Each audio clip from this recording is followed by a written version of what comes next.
Merhaba güzel arkadaşlar. Şimdi yine başka bir origami modeliyle karşınızdayım. Burada en son şekillerimize baka baka en son yapacağımız olduğumuz şu güzelim baykuşu elde etmeye çalışacağız. Burada birazcık daha fazla katlamamız gereken aşamalar var. Ama bunlar yine kolay çünkü önümüzde şemalar var. Bakın burada sayıları yazıyor 17.ye kadar. Şöyle yakından da göstereyim. 17 tane bizim güzelim adımlarımız var. Bunları yavaş yavaş katlaya katlaya nasıl bu hale getireceğimizi beraber göreceğiz. Ben bu güzelim baykuşum için turuncu kağıdı kullanmayı düşünüyorum. Bir de mavi koydum. Daha renkli görünsün alanımız diye. Şimdi başlayalım. İlk önce bakın yine birinci şemamız diyor ki kare yapmamız gerekiyor. Gelin kare yapalım. Bakın şimdi kareyi nasıl yapıyorduk? İlk önce kağıdımızı şöyle bir tane ucunu sipsivri olacak şekilde bu kısa kenarı alttakine dümdüz gelecek şekilde hizaladım. Ve geri kalanı bakın geri kalan kısmı da buradan ittirdiğim zaman böyle dümdüz orta kısmını katlamış oldum. Ve şimdi bu kısım bize fazlalık olduğu için biz burayı makası olmayanlara kolaylık olsun diye böyle kıvırıyorum tam sınırdan. Ve bakın burayı da güzelce katlayarak çok güzel bir şekilde katlayalım. Ve sıkıntı olmadan biz buralarını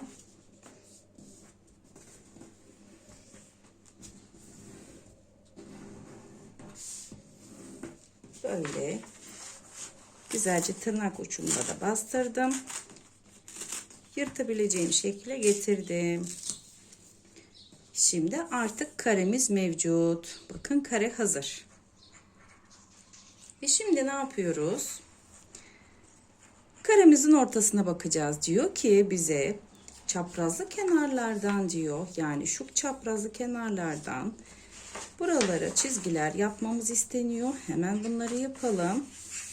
Dört kenardan şöyle dört dediğimiz açtığımız zaman bakın şekil bu. Her tarafını katladık. Şimdi ikinci şekle bakalım. Şekil okumayı öğrenelim ilk önce. Şemalar önemli.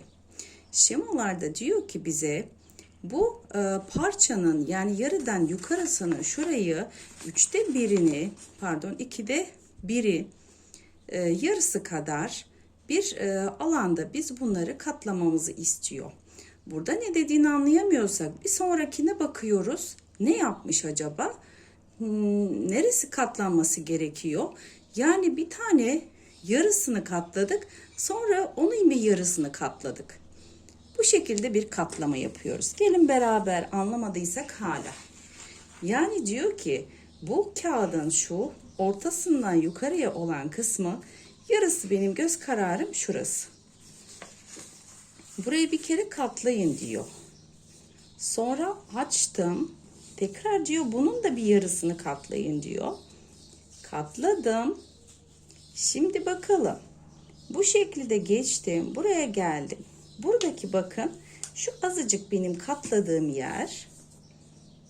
Ve sonra diyor ki şuralardan birazcık içeriye doğru katlama yapın diyor. Yani biz bunu alıp şuradan bir pay ediyoruz. Bu payı da şöyle buraya kadar katlıyoruz.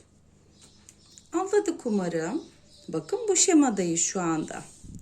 Yani bir sonraki aşama bu olması gerekiyor. Hadi yine yakından bakalım. Bakarak yakından da ne diyor bize?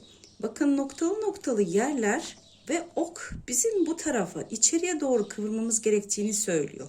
Bu tarafa baktığımızda ok bu tarafa kıvırın diyor.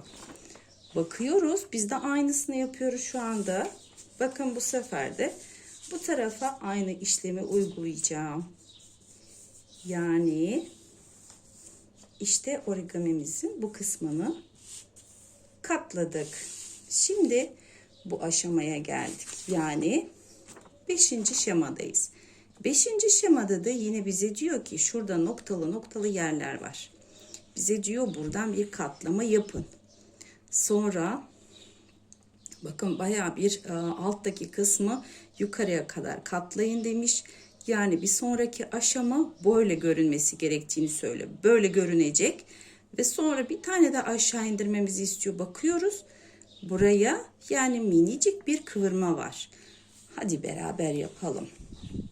Yani diyor ki bize 5. aşamaya baktım. Dedi bana şuraya bakıyorum. Ta şu tepeye kadar gel diyor. Bakın buraya kadar ve katla diyor. Katladım ben de. Sonraki şu aşamaya geldim. Bana diyor ki azıcık bir şey şöyle aşağıya doğru katla ucunu diyor. Katladım ben de. Sonra şurada küçük bir ince ayrıntı var. Diyor ki bakın kağıdın kaçta kaçı şurası, noktacıklar var yine. Oralarına diyor ki bir kıvırma yap. Sonra da diyor bu ucu buna doğru katla. Yani burası bizim sınırımız olacak. Yani bir sonraki daha aşamaya baktığımız zaman ne demek istediğini anlayacağız. Yani şu noktacıklar şurası, şunu demek istiyor. Beraber yine yapalım da görelim. Yani ben şuna bakaraktan ortası burası. Yine göz kararı. Şöyle bir şey olması lazım. Diyor ki buradan bir kıvır dimdik. Yani dimdik olması için burası dümdüz olması lazım. Dimdik kıvırdım. Ve açtım. Sonra diyor ki bana bu kalan kısmı da 2'ye katla diyor.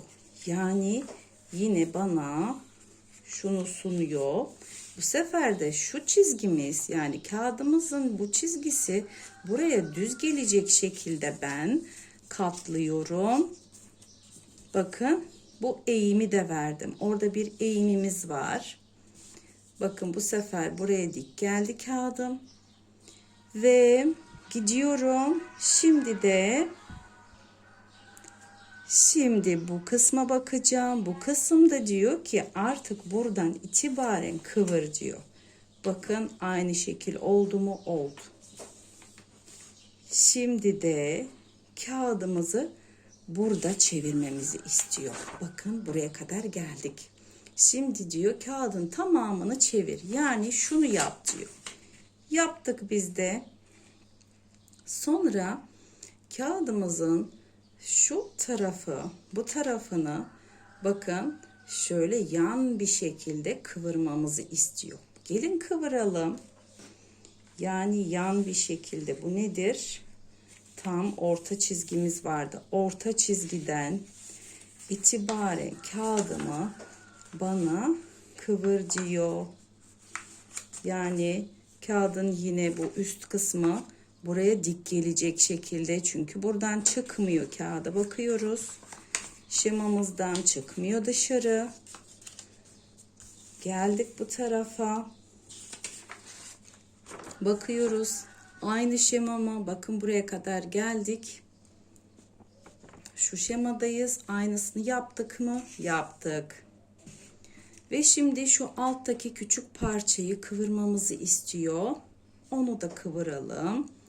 Yani bir sonraki aşamaya bakıyoruz. Ne yapmışlar? Orayı yapalım. Yani şurayı kıvırdık.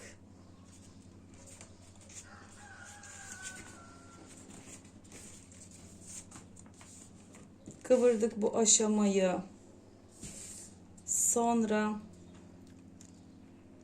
bakıyorum, kıvrılmış aşama geldi buraya. İşte bunu yaptık. Buradan da bize diyor ki ufacık bir kıvırma yap diyor. Şu şekilde. Onu da kıvırdım.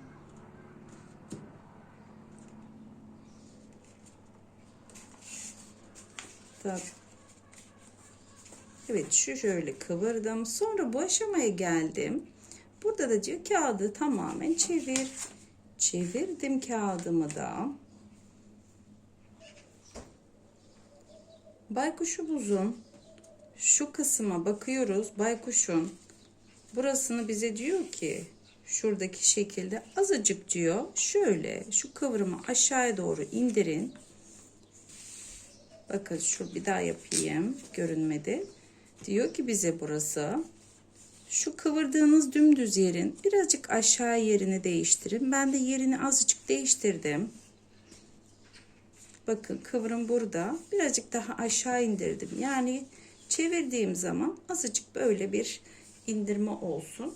Bakın şimdi şekil aynı mı? Aynı. Şimdi kalemlerimizde buraya gözlerimizi yapalım. Noktacıklarımızı yapalım ve bizim baykuşumuz hazır.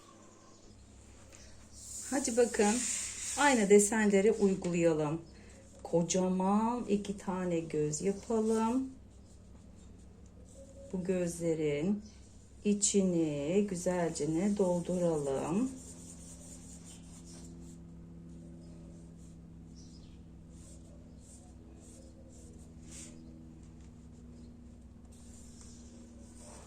Buraya da kocaman bir göz daha. Buna da kirpikler yaptık. Bakın zaten gagası var. Şimdi bunun üzerinde noktacıklar bulunuyor. Buralarda noktacıklar yapıyorum.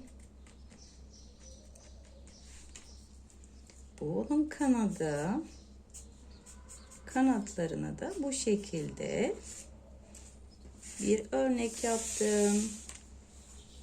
Hepinize kolay gelsin. Şemamız da burada. Örneğimiz de burada. Eminim ki hepiniz yaparsınız ve beyninizi geliştirmiş olursunuz. Gerçekten de matematiksel zekanızı geliştiren bir teknik olduğu için herkesin denemesini tavsiye ederim. Benden bugünlük bu kadar. Kendinize çok iyi bakın. Hoşça kalın. Kanala da abone olup bizi takip etmeyi unutmayın. Bay bay.